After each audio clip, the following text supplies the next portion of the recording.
Si vous voulez avoir la victoire sur un groupe, descendez comme Dieu et puis confondez le langage. Ne laisse jamais un groupe se former contre toi. Laisse les individus se lever contre toi. Si tu les laisses comme un groupe, j'ai envie de te dire que Dieu lui-même redoute le groupe. Quand un groupe parle le même langage, tu veux pas, ils vont te prendre. Et ça, c'est une stratégie que les politiques utilisent souvent. On appelle ça diviser pour mieux régner. Parce que tant qu'ils sont un groupe, ils sont forts. Et dans diviser pour mieux régner, laissez-moi vous dire que la religion aussi est un moyen. C'est pourquoi un enfant de Dieu n'est pas un religieux. Un enfant de Dieu n'est pas un religieux. Regardez par exemple la Côte d'Ivoire. Les évangéliques à eux-mêmes seulement vont après de 6 millions à 7 millions. On n'a pas encore compté les catholiques. On n'a pas encore compté les méthodistes. Maintenant, dites-moi, si on arrête d'être des religieux, qu'on devient un peuple, qui peut nous sauter pour s'asseoir au pouvoir? Vous vous plaignez que les francs-maçons, les rosicruciens gouvernent.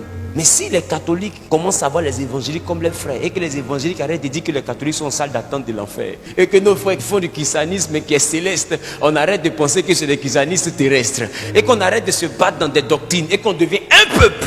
Imagine la force qu'on devient.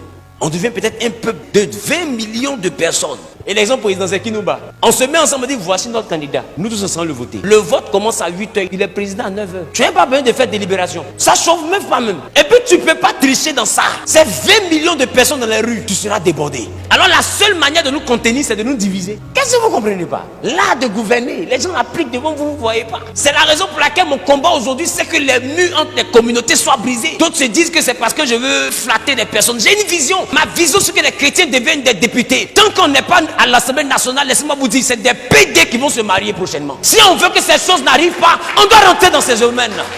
Mais ils nous envoient à nous intéresser au ciel pendant que nous vivons sur la terre. Non, occupez-vous du ciel, la terre, laissez-nous en gérer. Écoute-moi, la terre, quand elle est mal gérée, peut te conduire en enfer.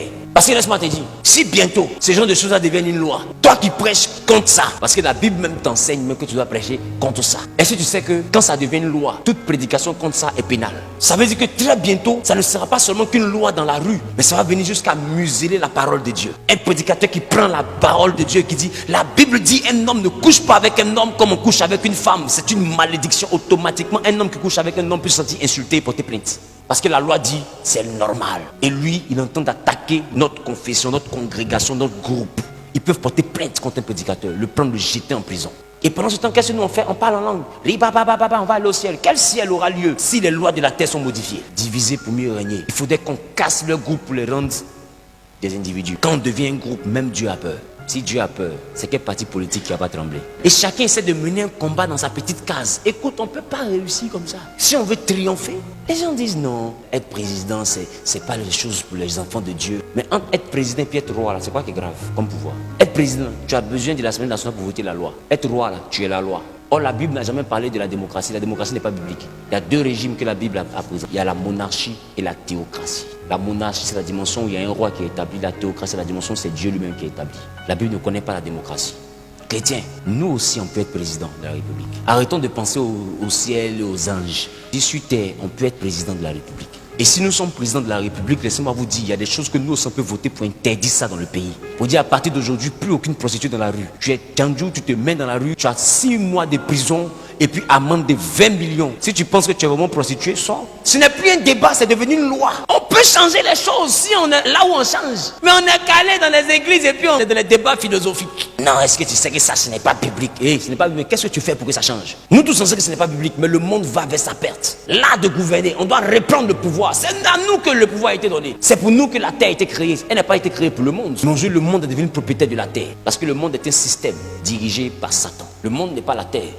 À partir d'aujourd'hui, il faudrait que le chrétien se lève. Il faut t'intéresser à ces domaines. Et encourageons nos frères qui s'intéressent à ce domaine. Quand on constate qu'un frère est dans ce domaine, c'est lui nous on vote.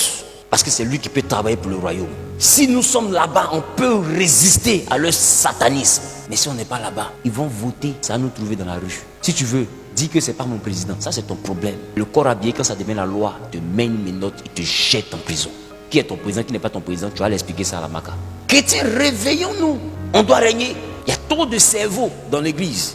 Il y a plusieurs intelligences dans l'église. Mais dès qu'on rentre entre les 4000 de l'église, on devient que des personnes qui sont au ciel. Gloire à Dieu qui règne. Et la CU n'est pas au ciel. La Sodécie n'est pas au ciel. C'est parce que l'église ne représente plus rien qu'aujourd'hui. Quand tu dis tu es pasteur, même on ne veut même pas te donner le terrain. Si on était ceux qui décidaient, quelqu'un peut dire non, pas terrain.